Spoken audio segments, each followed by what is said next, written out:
What's up, everybody? Welcome back to another episode of the Clouded Thoughts Podcast. As you guys know, I'm Deem. I'm Ryan. And we're back again with another episode. Before we get started, first, Ryan, I got to ask you how you're doing today. I'm doing good, brother. Appreciate you asking. I like that. And what about yourself? I'm doing great. Fantastic, if you will. I'd love to hear that. We have a special guest today, a family member, a videographer, an ex-soccer player, and someone whose story I think can help with a lot of men out there. This is going to be a good one. I'll tell you guys that. So we have Trey, a.k.a. Shot by T. What's going on? Payday Trey. Payday Trey. I'm here. Happy to be here. I like that, man. How you doing today, man? I'm good.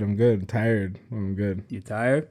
I'm happy you say that because here on the podcast, we ask everyone how they're doing. But, of course, we got to get in deeper context. How are you really doing today, bro? Exhausted, tired.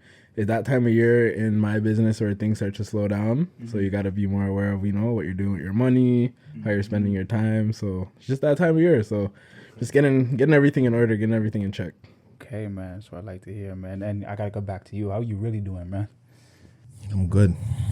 That's it? You're just going to leave it at I'm good, listen, bro? I'm good. Obviously, a couple episodes ago, I spilled my heart out. Yep, all about Ryan. I gave the viewers more in depth about my life and some of the things that I don't typically share. Mm-hmm. I kind of opened up about it. Just let them know what I was dealing with. So since then, there's been growth, slow growth, but some growth is better than no growth. So exactly. Smooth. Yeah. All right. So with today's episode, man, we're going to get into a lot. We're going to start with your soccer career, though. Ex-soccer player, currently a videographer now. We'll obviously get down that route. But, soccer was your life. Soccer was your identity. So, after now, since you stopped playing, your identity also switches. Of course. But we're going to start from the beginning. So tell us about, when you first started playing all the way to now, the ups and downs, the growth, all of the above. We'll start from high school. We're not going to go all the way back to the beginning stages. But Before we even get into that, I got to ask you, who inspired you to play soccer and who's your favorite soccer player? Ooh. It's a good question. I think I have not the most typical answer to that as far as who got me started. Soccer was just something that my parents put me in because it was cheap. And I feel like it's a Caribbean thing. Yeah, it's a Caribbean thing to just put your little tidbits, huh? Yeah, to put your kid in little house league soccer, and then sometimes some kids get good, and then you're like, wait a minute, let's see what we can do with this, and you push them further. So I think that's kind of what happened with me. I used to pick grass, and then one year everything changed, and they were like, wait, maybe he could do this for real. Yeah. And coaches, recruit you, bring you to certain teams, and then you kind of just go from there. So to answer your question, starting, I guess my favorite player. Growing up, it probably was Ronaldo. Okay. Which one? The Portuguese one. Okay, I had to ask. And because that was a time where I was watching Rooney and Ronaldo and those guys play for Manchester United. Mm-hmm. And so that was that time. As I got older, I don't really say I have a favorite player anymore because these guys jump from team to team and go all over the place, do a whole bunch of nonsense for money. But yeah, that would be my favorite guy. And then as far as high school, starting in high school, I think that's when it really got serious for me, as far as knowing that I could probably take this seriously and potentially make it a job or have it pay for my education. And yeah, I ended up, as you know, obviously getting a scholarship, full ride to the States, went to UMBC in Maryland, later transferred to Cal State Fullerton in LA. So yeah. Okay. I'm surprised you said Ronaldo. I thought you were going to say Messi for some reason, man. It's funny because I asked that, but because I don't really watch soccer like that. Oh, yeah, you don't? You only tap into soccer, do you? Listen, the most soccer I played was I did probably a little bit of house league. Then I played rep. And I think I tried out for a rep team when I was, I'm going to say grade 5. I think I was doing indoor again. I didn't make the team, and from there I didn't look back. Stop playing? 100%. That was it, eh? Yeah, listen, I left that tryout crying. And I was like, bro, they left you scarred. Yo, 100%. But you know what? That's when, I found ball and took that route. So, but yeah. Yeah, I can't relate to that one, bro. I was actually pretty good in soccer. Trey can attest. I would listen. I wouldn't say I was bad. I just didn't make that team. It is what it is. You know, Jordan didn't make the high school team, right? Oh, here we go, bro. So my fault. But yeah, I'm gonna let you get into it though, Trey. Go ahead. But nah, I'm just surprised you said Ronaldo, because I know you watch Messi a lot. I thought Messi was gonna be an answer. I know for myself it'd be Ronaldinho. I don't know if people know about him. Yeah, like that's like, man, it's tough. Like the favorite player thing is always tough because I didn't grow up in that era, like when he was playing. So obviously I have a certain level of respect for him, and I think he is the GOAT, but like he just wasn't my favorite player growing up. You know what I mean? Okay. That's good though, man. You have a favorite player. That's nice. You told us a little bit about where you played, UMBC, and out in California too. Just it's gonna be a lot. So just talk about that college journey, because for young athletes that watch, whether it's in ball, whether soccer, whatever it might be, that D1 life is different. Oh, for sure. No. And you went through a very, very, very different experience, from UMBC all the way through your experience in California. Just go through that timeline of the ups and downs that you face. Also get us into, the event that happened December 2019 as well. But just start from UMBC all the way through and just, get into it. Yeah, like honestly, that transition from high school to university, I don't think they really prepare you for it. And I honestly don't think there is really a way to fully prepare someone for that transition because it's just so different and it's different for everyone, right? So you go from having high school classes that aren't that serious, you can skip class and not have no issues, you'll still graduate, you'll still get your grades. Then you go to university and you're like, whoa, this is real. Yeah. Nobody cares if I come to class or not, and nobody's gonna help me if I need, if my grades start slipping. They don't care, right? And so that transition was tough for me. My first year, my grades weren't the best. Like I managed to stay in a certain space where I didn't get in trouble or anything, but my grades weren't the best. And that's when I really started to take school a little bit more seriously because I'm like, damn, like I can't get kicked out. If I get kicked out, I can't play. So, And so those first 2 years were just kind of a transition. Then I decided that I didn't want to stay at UMBC anymore. Decided to go to California, which was a school who also recruited me beforehand. I just didn't end up going that far. I was scared to go that far. Then once I got to my third year, I was like, yeah, why not? Like, let me go out there and really try to do this thing.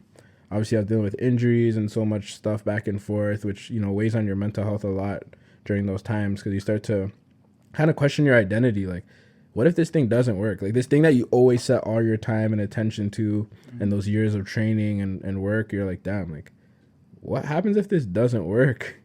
But for me, I stayed the course even though I was hurt and going through a bunch of stuff. And then obviously, like you said, in December 2019, I got that call that there was some stuff going on back home with family. And there was my dad ended up having a stroke, which, obviously led to him passing away and all that other stuff. But yeah. That was the college journey, I should say. It was eventful, to say the least. I don't know where you want me to dive in. Nah, I just wanted you to give us a basic timeline for now, because even you get to the end of the years in California, COVID hits now too. So now that gets to a point of you rethinking your plans and what direction you want to go with the sport too, right? Yeah. So that year was crazy because obviously, like I said, I can get into the story a little bit. Sitting in my team locker room, get a phone call from my uncle. They don't answer it because I'm in a meeting. Get another phone call from my mom, I think. Don't answer it. Get another phone call from my uncle. I'm like, yeah, something's wrong. Step outside. It's my uncle. I answer the phone to my uncle. He's like, yo, call your mom right now. And that's not like him, He would answer the phone and be like, yo, what's going on, nephew? Like, this guy answered the phone and said, call your mom right now. I said, all right, bet. Call my mom. She can't even talk. She's just crying. I still have no clue what's happening. Puts me on the phone with the doctor. The doctor explains, like, it's your dad. He had a stroke. We need to do emergency surgery. Your mom wanted to get your approval before she gives the okay. So I'm like, what the? Like, that's so crazy. I was just here seeing if we were getting into the NCAA tournament and now finding out my dad, like, needs emergency surgery, whatever. Ends up doing the surgery. I go home, the next day I think I got on a flight to go home. I was home for a week, came back for a few days because it was exam time, then went back home again for a month. He ends up passing away 2 weeks after the initial stroke, and then I was home. And it was a crazy shift. Like, quickly I became the man of the house. I have a little brother, obviously, as you know, 11 years younger than me. And then I had to, it's like so much shifted for me. I was just like that college kid who was just playing soccer trying to be a pro to like, damn, I have so much responsibility now. Like, I have my mom, I have my bro, I'm the man of the house now. I need to think about making money. I'm thinking about so much different stuff, right? And then, like you said, COVID hits literally 2 months after. And now I'm home. I was in school and I'm back home in Toronto trying to graduate from home, online school. It was like so many different things were thrown at me in that period of time that it was like, it was hard to even process any of the one thing at a time. It was just like, there's just 10 different things happening. And so, yeah, it was a weird time. Like that, those couple years, like from 2020, the end of 2019 to like 2023 even, like, was just all a blur because it was still dealing with like the effects of all of those things that happened prior, right? So, yeah, it's mad time. So that's a lot to deal with, brother. And, kudos to you to, manning up, kind of taking that step that you weren't necessarily prepared for, because that's definitely a lot to go from being a kid in a sense, because, college life, as you stated earlier, even making that transition into college and realizing like, yo, I got to go to class. It's not one of them things I can do and just skip. And because I was the same way, I'm not going to hold you. When I first got into college, like, I was like, I'm not going to class, this, and the third. I remember, I got put on academic probation, truth be told. And it didn't hit me till I got that letter in the mail. And I'm just like, hold up. When I start failing classes, like, I got to pay for this shit again, So, but in my mind, like, I'm like you said, you're still in that young boy mode. So it's like, you're not really taking these things into consideration. So, but that's big on you for stepping up to the plate, handling business. Because I know that's a lot. Can't say I've been in that position, so I can't, say like I know how that feels, but like I hear where you're coming from, and that's good on you. So, yeah, it takes a lot, man. It takes a lot to be able to. I mean, I guess could you say you were kind of in a dark place at that moment? Because for sure. And like the thing about being in like what you call a dark place, you don't even know you're there. Like you don't know. I personally feel like you don't know you're there until you're out of there, and then you look back like, oh shit, like that. Yeah, you start reflecting on certain things that you did or you were thinking or whatever, and you're like, wow, like that's really crazy, and you don't realize how long you're in that space. Sometimes it takes someone on the outside to tell you also like, hey, like, I think you should XYZ, and you look at them crazy, like, what are you talking about? Like, I'm blessed. And you're like, wait, maybe I'm not. Yeah, maybe you're not, man. Maybe you're not. So in terms of like you being at school, getting that call, right? Obviously that changes your whole mindset in the instant. Your pops, you know him for your whole life, had a huge impact on your life. It changes your whole perspective on a lot of things, right? And then given soccer, you probably use that as like an outlet. For sure. Right?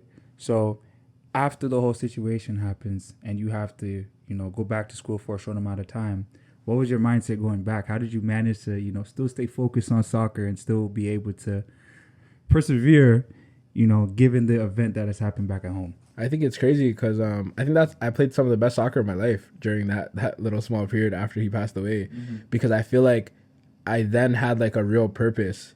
Because beforehand, I would say like my purpose was like, trying to get, the same story, trying to get my family out the hood, trying to put on but it's like, that story kind of it's old. Like you've heard it 100,000 times, But then when my dad passed away, and it was really like I started to look at my brother differently, started to look at my mom differently. I'm like, damn, like they actually need me more than before. Before I was just part of the family. I'm just the older son doing my thing. Yeah. Now it's like, wait, I'm just the only man in the house. And so I had like a different purpose. So there was times where like, we're doing suicides and you're tired. You would probably, slack off the last two. And in my head, I'm like, nah, like it's crazy as it sounds in my head. I'm like, nah, like, my dad's not here no more. Like, yeah. I can't fumble this no more. And I was going hard. I'm putting in that extra work. I was doing all the things. And then, like you said, like COVID hits, takes the soccer away from me.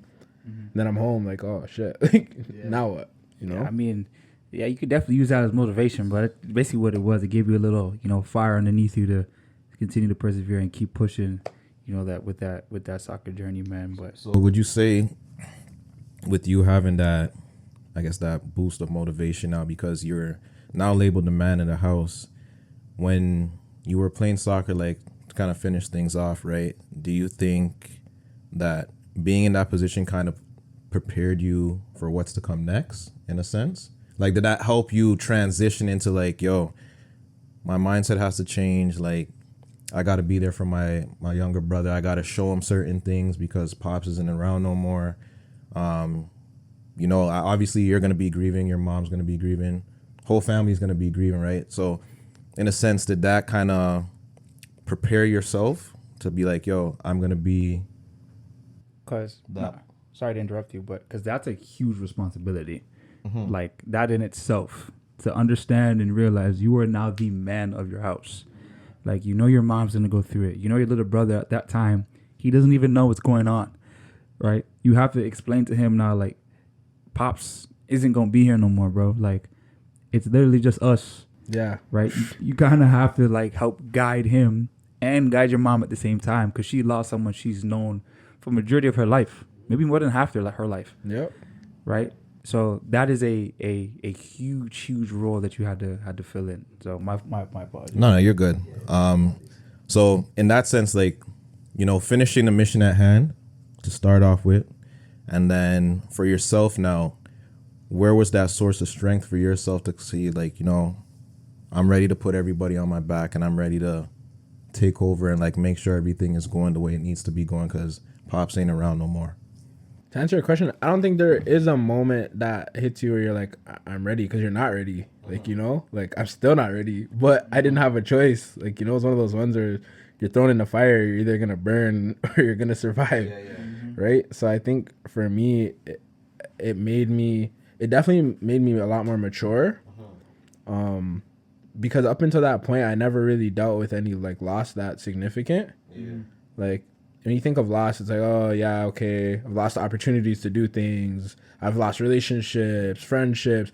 That's like, you still grieve those losses, but it's not the same as losing a parent, right? And so that was my first time experiencing loss that significant, and it definitely changed my outlook on life as a whole, even outside of like, oh, my relationship with my people, whatever. It just made me look at things so differently, and I started to realize like the things that you think are stressing you are so minuscule and minor in like the grand scheme of things, right? So for me, it was just it definitely just shaped who I am now, right?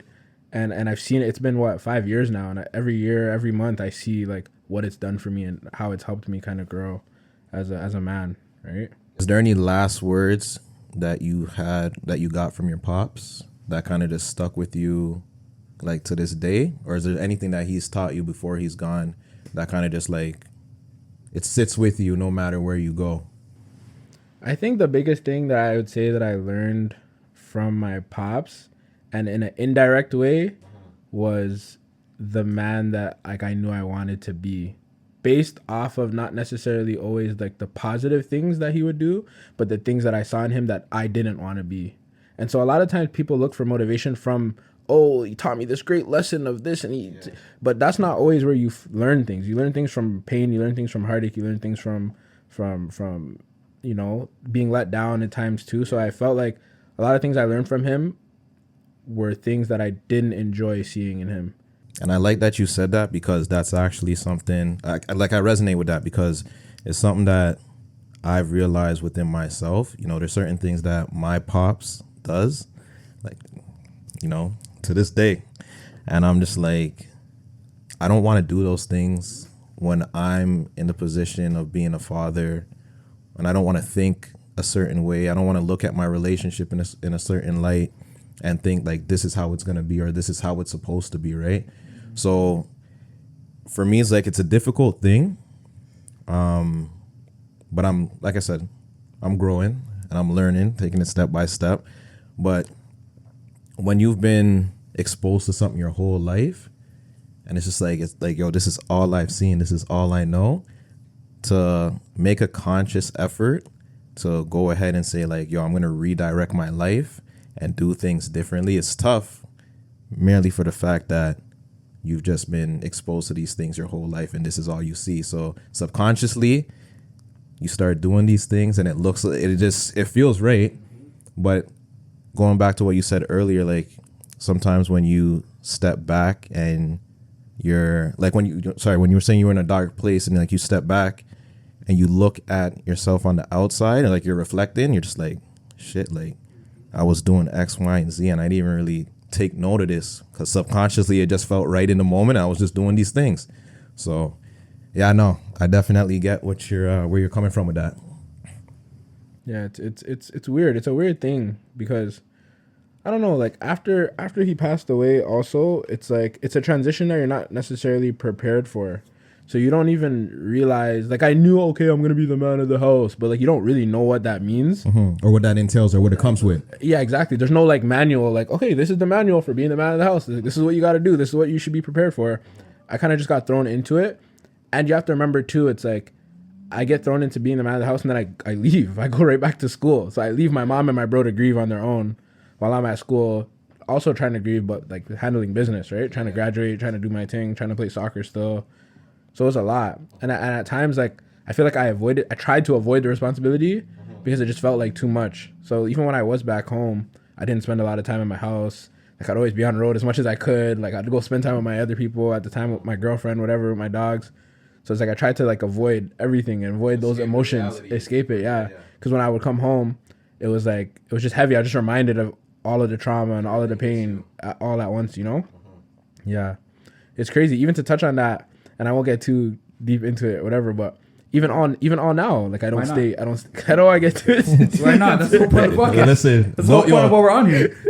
Don't be afraid to get emotional. But even like now, it's like I don't stay at home right now, even with my mom and my bro, because it's just like, in order for me to get to where I want to get to be able to support them, I needed to remove myself from that environment because it was like, it's too heavy. I'm reminded constantly every single day of the things that I'm working towards, which is not always a good thing. Sometimes you need to be able to, especially when you work in a creative space like myself, you need to be able to have that mental clarity to be like, I'm just at peace, I'm just chilling, instead of like, oh man, this is why I need to go hard. This is why I need to make money today. This is why I need to make money this month. Like, you know? And so, yeah, I had to remove myself from the space completely in order to kind of lock in with myself. Yeah. Yo, we sound like one and the same. What, you too? Feel like one is, listen, for me. Your pops' mistakes or in terms of? Not only that, but just like, obviously you come to my house and you know the state of my house, bro. It's just like, I feel like it's so congested. And me, I'm a person that I like cleanliness and I like things to be, I don't like to see things everywhere. Everything needs to be in its respective place, right? And I feel like, yo, when I'm at home, I just feel like my mind is clustered, bro. So sometimes, like, when I step out or if I go to somebody's house and it's just empty, it's very, like, simplistic to say, right? It gives me a peace of mind because I'm not looking at X, Y, and Z. Like, Pops in the garage. You see what I'm saying? Like, you open the garage, you walk in the garage, you're like, yo, you scratch your head and you're just like, yo, I don't even want to see this. But I feel like we're all in that kind of mindset. For me, technically, as you guys stated before this, I live out west. Like, yeah, you're a west man. I'm an east end man, but it's all right. You're a west side. I mean, man, for me, it's just like mentally, especially with my job, I work from home now. I feel like when I was working from home, my mind just felt so stressed being in my own house. Yeah. Right? So when I get in a different environment now, I feel like my mind is clearer. I can think better. I can maneuver better. Right? And I think that might just come with just us being older, living at home, maybe, because our economy is terrible. We're not going to get into that. But just living at home and having to be our parents a lot more, and us growing up and them still thinking of us as little kids or their youngins. I mean, there's always going to be that clash. Right? Yeah. So I think that's where we all kind of, fit the mold for that. But let's get into post-college. Post-college now, you're at a point where it's like, all right, man, soccer's not really where I want to, direct my life now. Let's go somewhere else. And you chose videography. Yeah. So how did you get into that? Honestly, like, kind of by accident, and technically speaking, still through soccer. So when I came home, like, officially, I never knew. There was still a question mark, a big question mark, is, am I going back to the States? Yeah. Because I came home COVID, I was still in university still. I was just studying from home because school got closed. Yeah. So I could have stayed in California and just been in my apartment, whatever, and still doing school online. But I'm like, why would I do that when I can go home and be with my family? And my school was fine with that as long as I did school. So I came home, and then, a couple months goes by, the semester's done, then the second semester's done. Now I'm getting ready to graduate. I'm like, wait a minute, am I going back?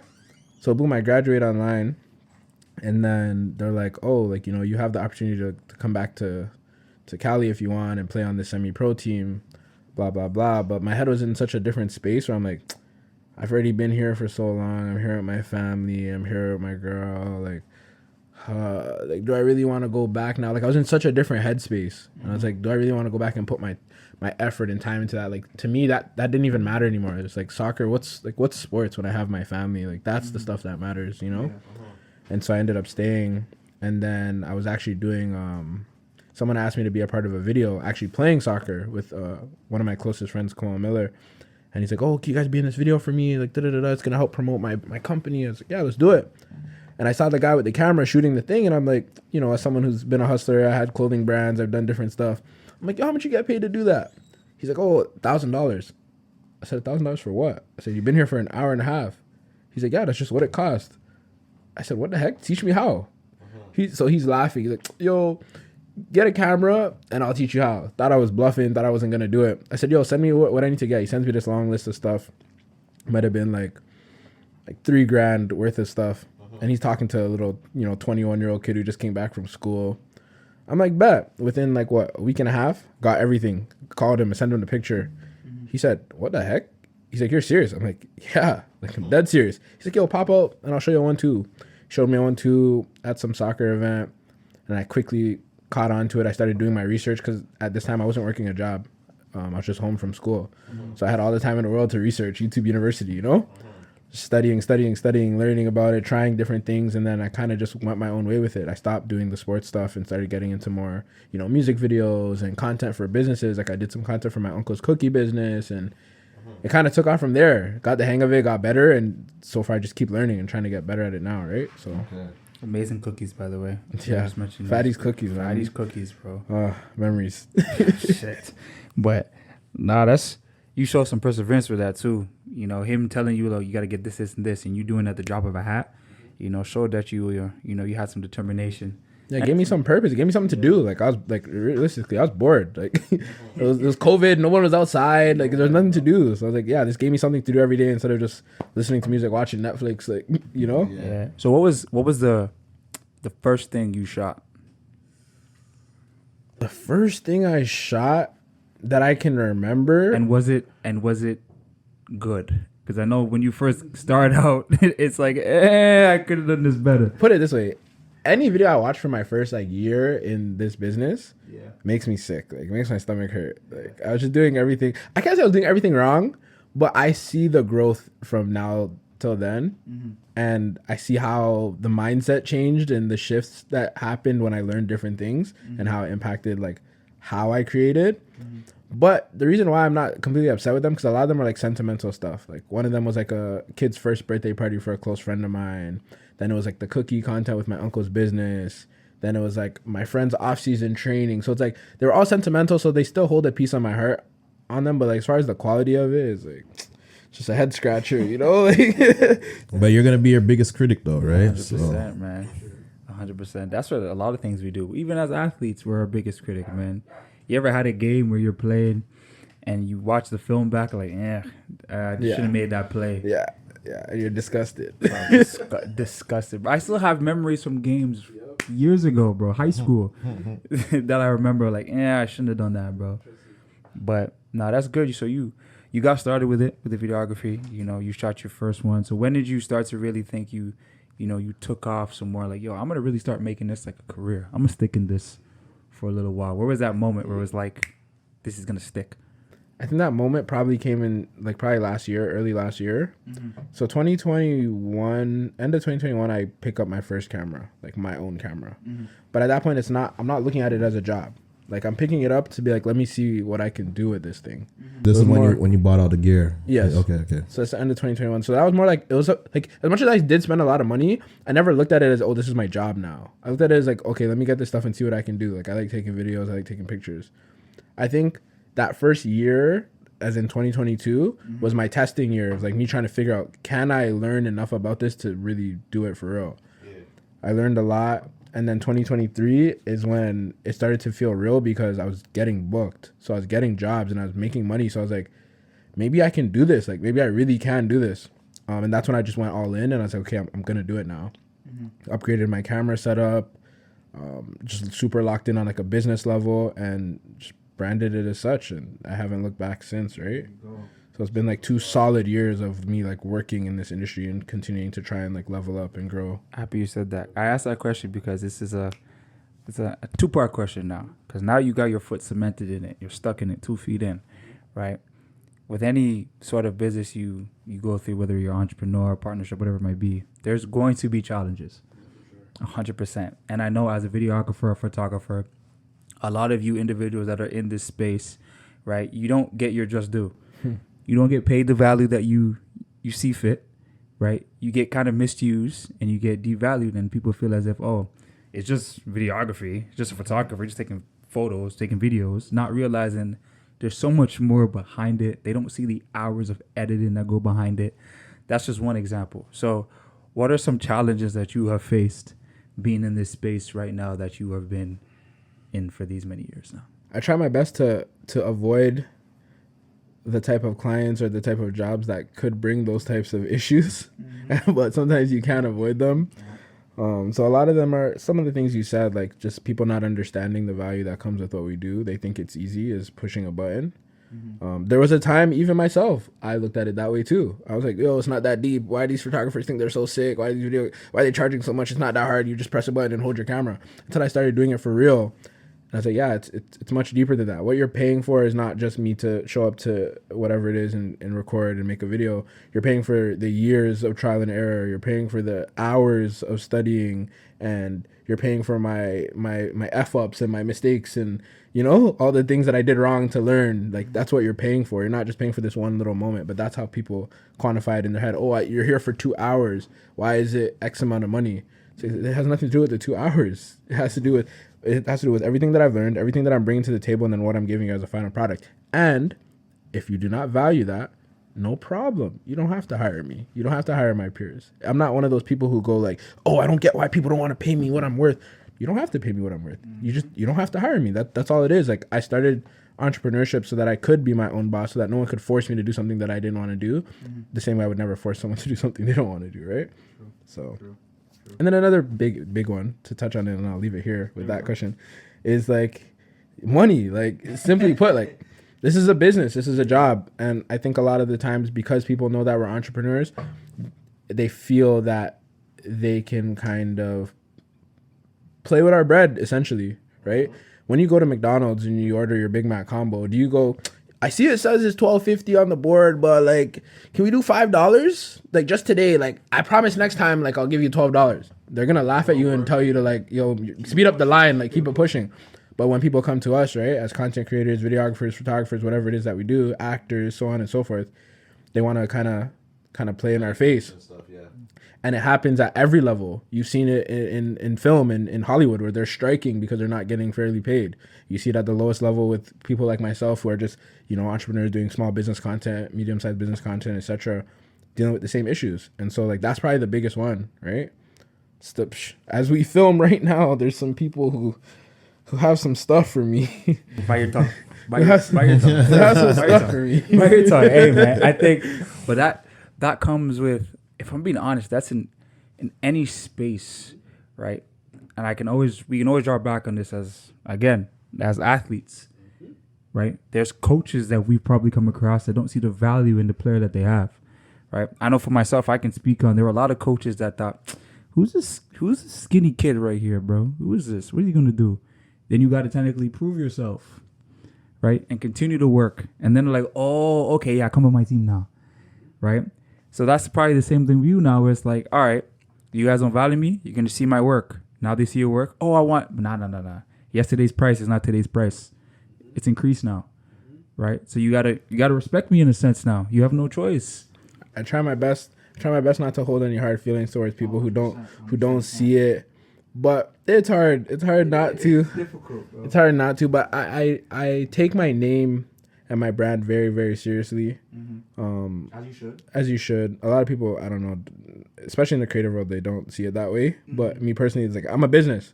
So I have to operate a certain way in public so that my business is not tarnished. Trey, the person, and Trey, Shot by T, the business, it's very separate. And so I can't have those blend too much. So yeah, like, I take it very seriously. Obviously, you're going to have issues in business. That's kind of how it goes. And it's just a day at a time. And just trying to also look within and see where you could have went wrong in certain situations that kind of went left, and just trying to rectify it moving forward so that, you know, smooth sailing. But Yeah, Fair. you're right. I ain't got none. Even quiet, bro. I had to look over. Nah, I'm good. I'm just listening, bro. Yeah. No, so yo, this is your family now, but don't worry, me and Trey gonna lock in. By the end of the episode, we family too. But nah. I understand, man. Yeah, you gotta definitely respect your own business, man, and definitely, you know, move in a certain way to make sure you continue to move in a professional manner. Even if there's people that don't agree with the price that you have, people don't agree with the work that you have, you still gotta show them respect at the same time, because at the end of the day, you're a business. You gotta move like one, right? and it's just like when you're in a client facing business and you speak to people, you work with people, it's like a lot of it is just psychology, and it's just like even just understanding how humans operate, you know, and being able to talk to people. A lot of issues stem from just not being able to communicate right. From romantic relationships to business relationships, it's the same thing. If you can communicate effectively, you have a lot less problems. You know what I mean? So that's what I try my best to focus on, especially in my business. But Yeah, that's good, man. That's good. All right, I gotta ask you this question now. All right, even though I know you're probably try your best to give us an answer. okay. Try your best. All right, you've heard this question before. So hopefully, Damn, why does this question sound so difficult, bro? It's not I think difficult. It's gonna be It's not yeah. difficult. You have a whole Instagram page Man. of content. You know what I'm about to ask. Pick one that you would be like, you know what? That shot by T. I like that one right there. I'm gonna leave it up there. Pick one. I know you're your biggest critic. I get that already. Just give Yeah, I'm gonna save you guys the story, but I don't like any of my work. Yeah. I don't want that. I don't want that story. Just give me one. I think one of the ones that I'm probably most proud of is my first TTC project. And the reason I would say that I'm so proud of it is because I was able to build it on my own from nothing, and they gave me free reign to do what I wanted, and I was able to hire the people that I wanted to hire that helped me bring it to something that was supposed to be nothing. They gave me a very small project. They said, hey, do what you want with this. I said, you know what?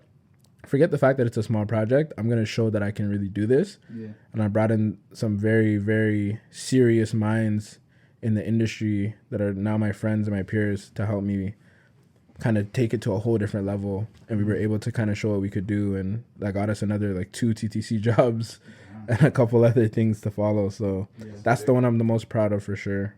So you had full creative control over that Yeah, project? they said, do what you want. They said, this is kind of what we're trying to do, but however you feel to do this, it's on you. And I was able to organize, you know, certain actors, and we went to a couple different stations, and I brought my team on, and, you know, I was able to kind of really, even for myself, prove to myself that I could do it, you know, by bringing in those guys like Andre, like Tim, who've already been in this industry for much longer than me, who have done things like this to kind of even show me the ropes and show me how to really move with a certain level of professionalism and organize such big shoots. And my guy Jamar, I can't forget Jamar, because I don't know, without that guy, that project definitely wouldn't have came together the right way. But it was kind of I proved to myself in that moment, like, wait a minute, I could do this. Like, I don't have to just do the small business content. I don't have to just do birthday parties and events. Like, I could really put together a proper production and see it through and have a client be super happy with it and have it do well. So, yeah. I like that story, man. That's a huge stepping stone for you, to give you that motivation and that courage. Like, oh, I can step into this bigger space. You know, I don't have to be so minuscule. I can go into something, you know, bigger and better. So with those projects that you did, right, did that kind of bring more traction to you? Like, after those, did the business kind of start to boom for you? Yeah, I think it's one of those ones where it's like an athlete, right? We're all athletes, so I'll bring it back to sport. It's like when you're playing in high school and you're that guy, people go, yeah, he's nice, yeah, he's cool, yeah, I know about that guy, whatever. And then you get that D1 scholarship, and now all of a sudden they're like, yeah, he's nice, like, I know him, like, yeah, I used to see him play. And now it's just like, so it more so woke people up to the fact that, like, I'm really doing this for real. And so what I say, it brought me more business. Maybe. Like, I don't know if it directly did. I know what you're going to say. I know what you're laughing. What am I going to say? I know why this guy's laughing. What am I going to say? Why is he dying? Listen, I'm gonna tell a quick story, because I just remember the amount of attention this guy got when he was gonna go to Richmond, And yo, let's just put it this way. People started hanging out with this guy that I've never seen in my life. And keep in mind, me and this guy were like this, And when I used to see like, you know, certain man, certain gal, damn, just like, okay, I see you. And I'm just like, yo, who are you? And we've had, listen, I'm not gonna go into like too much detail. Just drop their names. Just drop their names. I'm not dropping those Don't names. drop the names. But I'm gonna put it like Don't drop the this. names. We've gone on missions. And I'm gonna leave it at that. Missions, bro. When I say it went 0 to 100, bro, and this was, or I don't know where you were, because we're family, so you probably would have been around. I don't know. You probably came to a couple. We had a couple of my high school games at all. Yeah. But yo, there was a moment where like this is not PK. Thornley. Okay. My 5th year, bro, when I was hooping, I remember vividly. We played in the Humber Classic at Humber College. I was there. You were there. And I went off. Yeah, I was there. Fam, it was from then on. It was just like people would come out of the woodworks like, yo, where were you when I was at Pickering? Or where were you when I was trying to, come up? I got like 1 or 2 offers after that. And it just took off, bro.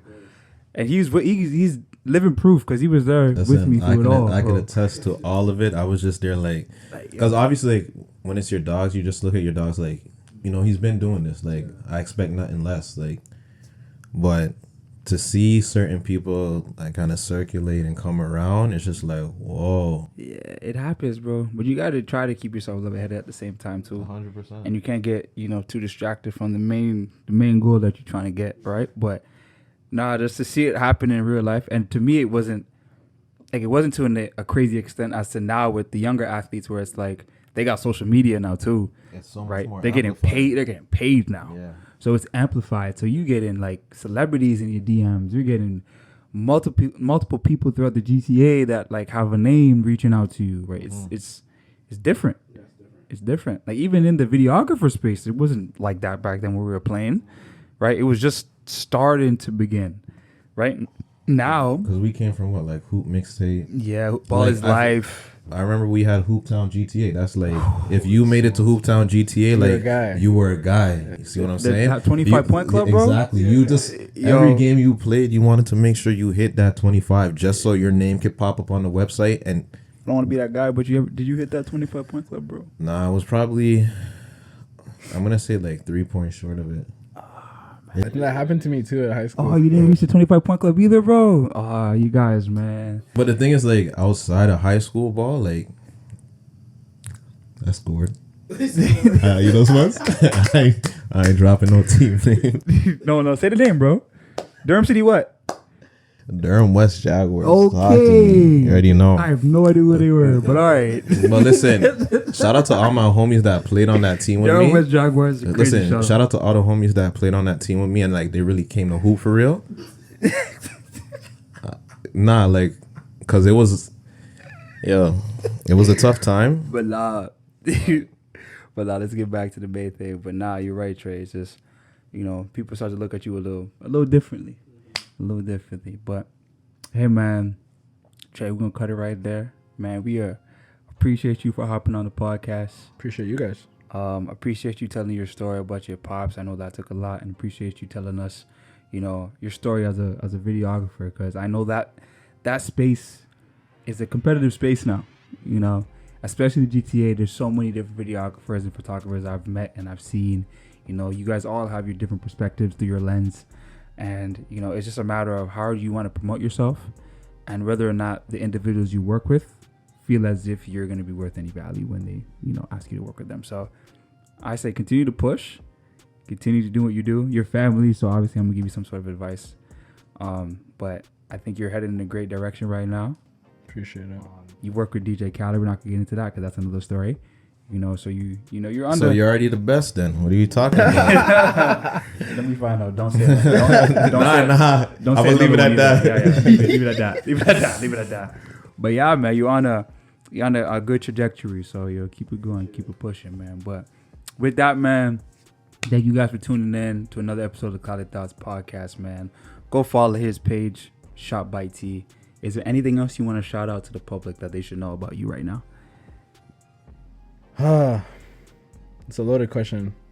I'm just trying to be better a day at a time, trying to grow my business, trying to take care of my family, take care of my people. Yeah. That's it, man. Give all glory to God. There Amen. you go. Amen. That's it. Amen. That's it. I'm gonna leave it at that. I was gonna say something. I'm gonna leave it at that. Amen, man. But you guys can follow us on TikTok, on Instagram, Spotify, Apple Podcasts, the Clouded Thoughts Podcast. Check us out.